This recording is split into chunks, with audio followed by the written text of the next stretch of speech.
예, 그 구독자 질문 중에 그런 질문이 있었습니다. 공무원 시험을 준비하겠다고 합니다.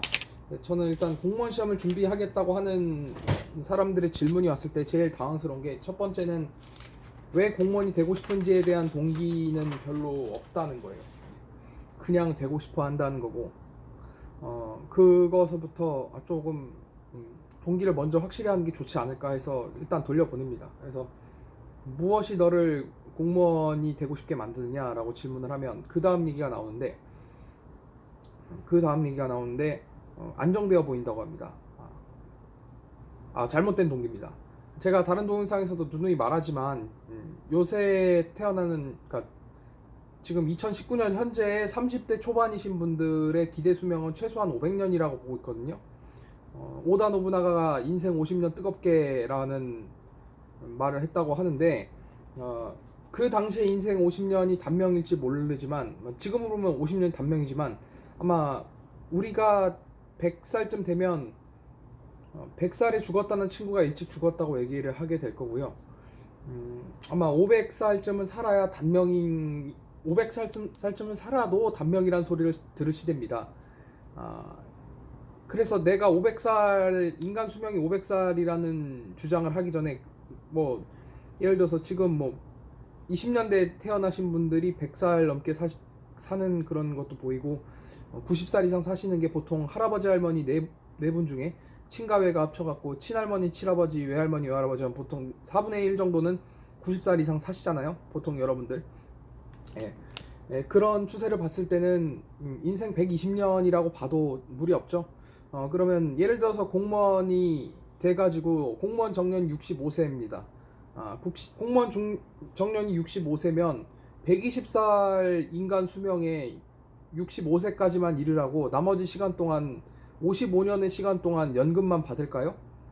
아마 안 될걸요? 그런 연금이 지급되려면 다 후배들한테 얼마를 받아야 되나요? 지금 대한민국 군인연금은 이미 70년대에 다 후배 군인들한테 받아갖고 연금이 나가고 있습니다. 자산이 없어요. 그리고 공무원연금도 많이 부족해지고 있고, 지금 뭐 연기금, 국민연금 자체가 좀 시장에 인위적으로 개입하기 위해서 동원이 되고 있는 현실에, 그렇게 되고 있는데, 인생에서 65세까지 정년이 보장된다, 안정되어 있다라는 말은 틀린 거고요.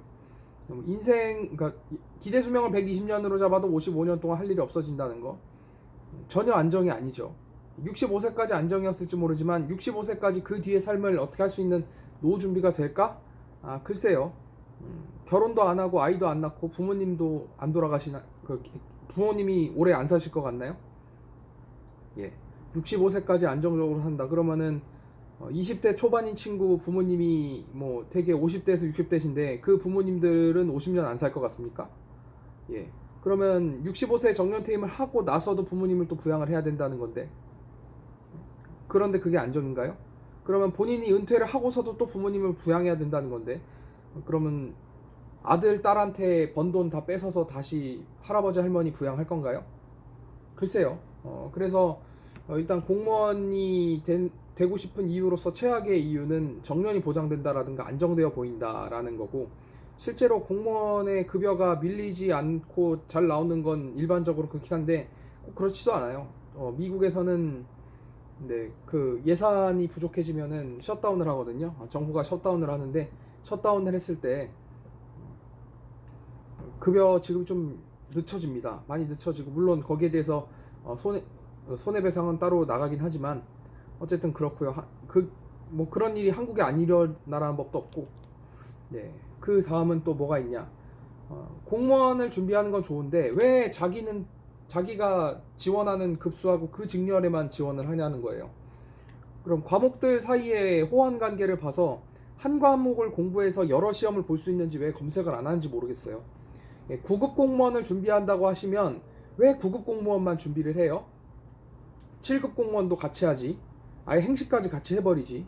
그러니까 시험 과목이 겹치면 시험일까지 여력이 있잖아요. 예를 들어서 1년 뒤에 시험에 응시를 한다. 예를 들어서 뭐 7급 공무원 시험을 준비하시는 분이 시험이 1년 뒤다. 그러면 그 사이에 9급 공무원 시험 있을 거 아닙니까? 그 사이 또 다른 그 중앙직 말고 지방직은 또 없을까요? 그런 시험 정보에 대해서 정확히 하지 않고 그냥 누군가 제시하는 플랜을 그냥 받아들이는 거예요.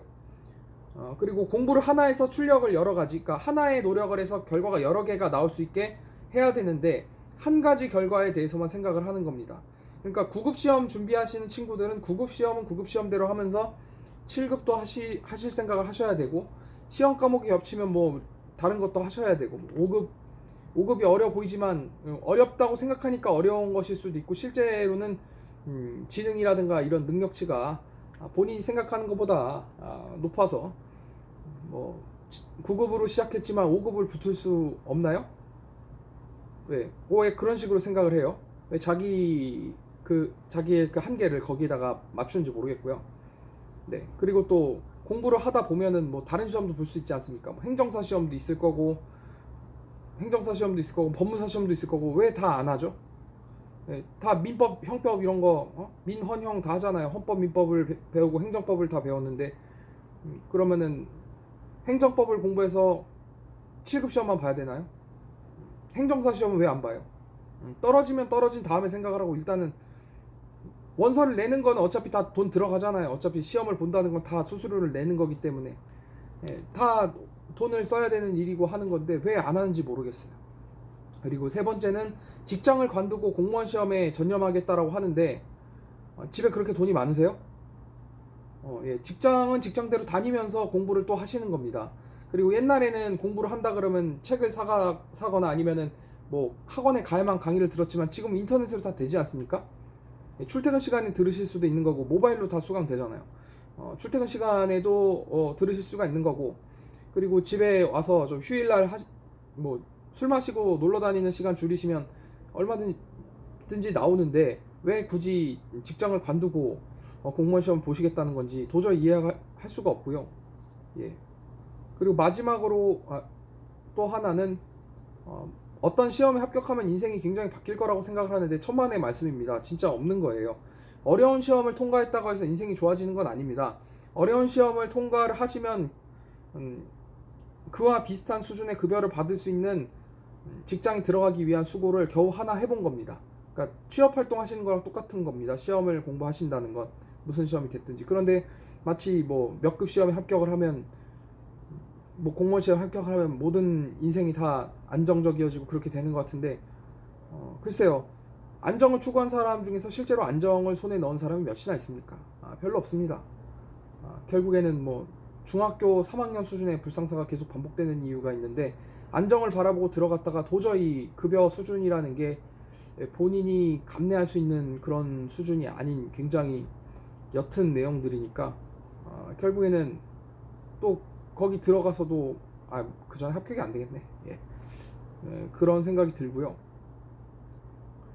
마지막으로는 계획 자체가 너무 천편일률적이에요. 어떤 식으로 수험 계획을 하겠다라는 얘기를 하는데, 비슷한 상담을 하는, 같은 질문을 하는 다른 사람도 똑같은 계획을 갖고 옵니다. 나만의 계획이라는 게 없어. 그러니까 내가 보니까 어디 공무원 학원이나 이런 데 가면은 거기서 상담해주는 상담실장이나 아니면 유튜버들이 얘기하는 그 계획을 그대로 나한테 얘기를 하는 것 같아요. 그러면서 자꾸 그게 옳은가 그른가를 나에게 대해서 나에게 확인을 해달라고 하는데, 내가 왜 그 승인을 해줘야 됩니까? 해줄 필요 없어요. 그래서 그건 뭐 유료 상담으로 진행하고 말 것도 없어. 네가 그렇게 생각하면 해보고 안 될 때 다시 연락을 하라고. 나는 상담 시간을 절약을 하고 차라리 유튜브로 찍어 올려가지고 그런 멍청한 질문을 나한테 하지 못하게 하는 편이 본인과 나 모두에게 더 그 승률이 높아지는 일이라고 생각이 되니까 내가 이걸 찍는데, 질문 자체가 멍청한 겁니다. 그러니까 계획이, 누군가가 제시하는 계획을 그대로 받아들이는 것에서부터 자기 인생의 주인이 자기 자신이 아닌 거예요. 네, 정말 미안하지만 고등학교 때까지는 선생님이 가르쳐주는 대로 해야만 했지만 이제 졸업했잖아. 그럼 대학교에 입학을 했든 아니면 재수를 하든 뭘 하든 그제서부터는 자기 인생의 책임은 자기 자신이고, 자기 책임하에 자기가 계획 세워서 해보고, 계획대로 안 되면 계획을 바꿔서 다시 하고 하는 건데, 왜 누가 제시하는 계획을 그대로 받아들여요? 그렇게 명백하게 따를 수 있는 방법이 정확한 것들이 과연 당신의 인생을 위해서 되는 것들인가, 아니면 누군가의 노예가 되는 예속의 길인가, 잘 생각해 보십시오. 네. 뭔가 이렇게만 하면 될 것 같다, 확실한 길이 보인다라고 하는 거의 대부분은요, 여러분을 노예로 만들기 위한 방법들입니다. 제일 많이 쓰는 표현이 그거잖아. 보장. 그런 게 어딨어 라는 생각이 들고요. 제발 자기 인생의 주인을 자기 자신으로 만들기 위한 기술을 연마하시기 바라고, 그렇게 생각하시는 분들이 다시 올 것이라고 믿고 나는 계속해서 업로드를 하겠습니다. 예, 안대훈입니다.